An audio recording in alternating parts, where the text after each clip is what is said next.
Hey, this is Christian here with Force of Art and Healing Arts and Yoga Bear Box. And this is the second of 3 videos where I want to talk about awareness. Meditating upon our logo, we came up with the idea that awareness is the zone. An awareness of what? So in the first video, I talked about awareness of the physical body, of how we move, of how we stand, of how we sit, and we call that kinesthesis. In this video, what I want to talk about is awareness of what's in the mind. Now, we all know that the mind is divided. The human mind is divided between conscious part, preconscious part, and unconscious part. And we've all seen the chart that shows the iceberg where most of what's in our mind is in our unconscious. So how did it get there? It was repressed into the unconscious. The human subject, as it comes upon interactions with the world, there are certain things that happen, certain pieces of information, certain energies that come in that are traumatic or overwhelming, painful, excessive, inappropriate. For any number of reasons, our mind will reject that information. But it can't reject it because it's already come in. We've already perceived it. So what it does, the mind, is it represses it into a place called the unconscious.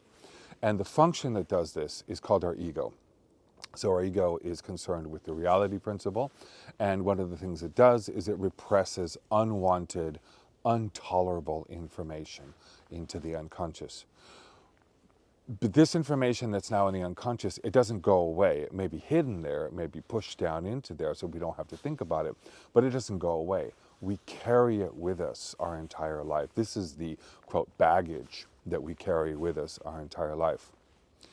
Since this information is problematic or enigmatic, since these experiences that we may have repressed are traumatic, they keep coming up out of the unconscious. There's a force in them that pushes them up out of the unconscious to try to come into the conscious mind so that we can work it through, so that we can figure out or get reparations or something like that.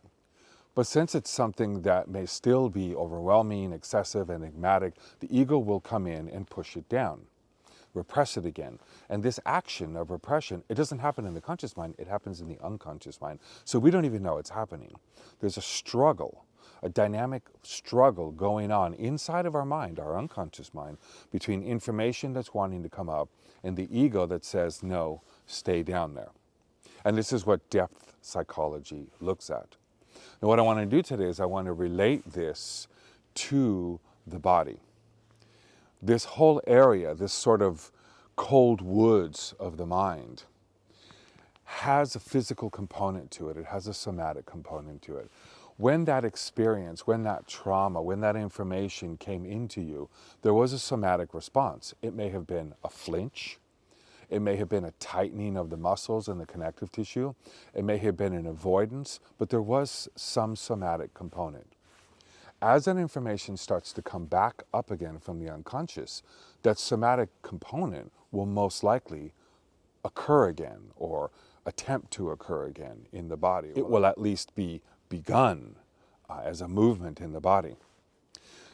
But the ego comes in and says, no, you're not going to feel that, you're not going to remember that.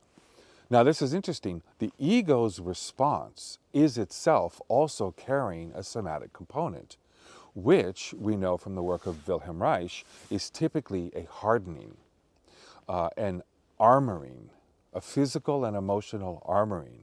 So while some feeling, some experience that happened to us comes up and we feel that flinch starting, the ego will come in and tighten our muscles against that flinch. And every time that unconscious thought is coming up, that flinch is going to happen in our body, then the tightening happens. So you can imagine it's kind of a flinch, tighten, flinch, tighten, flinch, tighten, over and over and over every time that comes up. Now, when does this come up?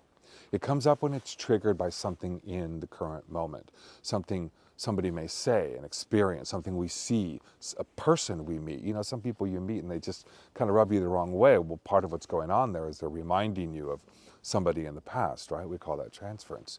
And we have a somatic reaction to that person. And then the ego comes in and brings in an armoring. But the ego doesn't just do that, it does something more. it works with the story. It works with that story of what happens. And it puts a spin on it. It changes it. It might displace it onto something else. It might cover it with something else. It might invert it and throw it out into the world and accuse other people of it. So that work, that ego work that's done on the unconscious impulse coming up, also has a somatic component, and that may be compensatory. So for example, the traumatic event is being remembered, your body starts to flinch, but then you tighten down your muscles, and then you compensate. Maybe you get big or strong or excessively ramrod straight or something like that. So now we have three movements. We have a flinch, emotional and somatic armoring, tightening, and then a compensation. And as long as this is coming up, we have these three movements, boop, boop, boop, boop, boop, boop, boop, boop, boop. Well, this is getting quite complex. And as we move through life and we do things with our body, since the emotional and somatic content is coming up from the unconscious anytime it's being triggered, we may have these movements coming in and being laid over whatever it is we're trying to do, which could be something as simple as, say, walking down the street or pronouncing words in a new language with the muscles of your mouth, or doing a sport, or maybe just being loving, trying to be loving with someone, okay? So all of these past emotional and somatic components can be present at any one time. This is quite complex. And all of this can cause the type of movement patterns that can then lead to discomfort. They can lead to disease. They can even, in some cases, lead to death through something like chronic compression of an organ that then leads to cancer, or turning the organs in a way that then they stop functioning well. So when we consider how to do somatic work with the body, we don't want to just think about a static posture, so the person standing with their shoulders rolled in, because the person is not always standing with the shoulders rolled in. Sometimes the person might be flinching and that's what's going on, or the person might be then compensating and that's happening, or twisting in some direction. So we're not working with static postures or even static patterns and movements. We're working with an ever-changing, complicated system of multiple meanings and multiple movements from the unconscious and the conscious, the ego and the traumatic material, all fighting with each other, battling with each other inside the body. So what kind of therapy should we do? If we're only doing somatic work, say yoga or bodywork or something like that, and we're not considering the mind, well, we're not getting to the root of the problem, because we are not aware of enough of the problem. If we're only doing psychotherapy and we're not considering the body, so say you're sitting in your psychotherapist's chair, the client chair at your psychotherapist office, or on the couch, and you're not aware of the body, you're not working with the body, well, then you're also not getting to the root of the problem. So what we need is a body-mind therapy.